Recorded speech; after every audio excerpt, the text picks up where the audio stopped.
I had one of those arguments with my ex that only ended because we both fell asleep. Now, somebody know what I'm talking about. I know you do. We woke up in the morning, everybody's feet hit the floor, and guess what? We went at it again. The neighbors don't know what might happen, what could happen, what's going on. They call the police. The police come, they want to make sure everything is fine, take her over here, calm her down, talk to her, take me outside, calm me down, talk to me. And one of my friendly Berkeley police officers doing his job says, "Do you mind if I search your car?" "No, sir, go ahead, no problem." Searches the car, nothing. Then again, doing his job says, "Well, let me just run this license plate through a computer." That was it. With interest, I had $1,200 in unpaid parking tickets, all of which I had accumulated the previous year trying to interview in downtown San Francisco. Double parking, illegal parking, late to feed a meter. An honest question would be, you knew you had the tickets, why didn't you pay them? Well, you know what? The position I was now in, having to cut grass to put food on the table, every dollar that came in the door, I had to make a decision. I could pay the rent or I could pay the tickets. I did probably what every man in this room would have done. I paid the rent. I was taken to jail. First, last, only time in my life taken to jail for parking tickets. And to show you how a bad day can get worse, all of this happens on a Friday, which means no court until Monday, which also means we cannot hold you in this friendly little downtown Berkeley jail. We need this for our regular weekend customers. I was sent to a place called Santa Rita State Penitentiary, where the most notorious inmate had chopped 23 people to death with an axe. And I'm in here on parking tickets. 10 days. And I know somebody out there thinking about it. Let me tell you something. If y'all got some parking tickets, you need to get up and walk out of here right now. I know you're thinking about it.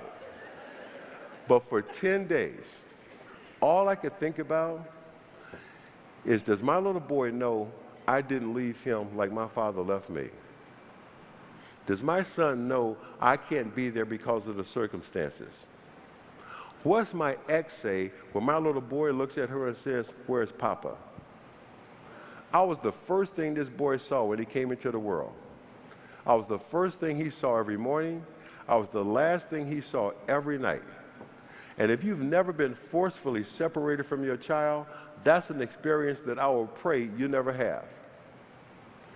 Something more pressing was happening. My last shot at Wall Street, my last opportunity was set up the day before I'm to be released from prison. Something happened and nothing or anyone will ever convince me it was anything other than the hand of God. There was a telephone and there was a prison guard.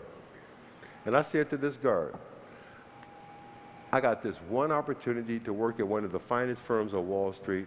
I've been pursuing this for 1 year. I've got to reschedule this one appointment. Will you please let me make this call? No hesitation, without thinking. The guy dials the number and hands me the handset and the cord behind the bars. And the conversation is brief and to the point. "Mr. Costello, hey, it's Chris Gardner. Something has come up. Can we reschedule? Blah, blah, blah. Set it up day after tomorrow. Beautiful." You ever know something in your gut? I'm released from prison.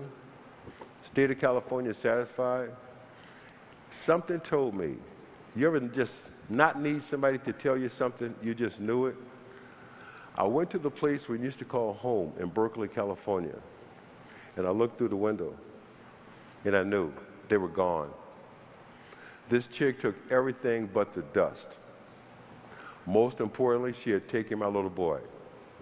But I still had to go on this job interview. In the film, you saw Will Smith show up wearing blue jeans with paint all over him.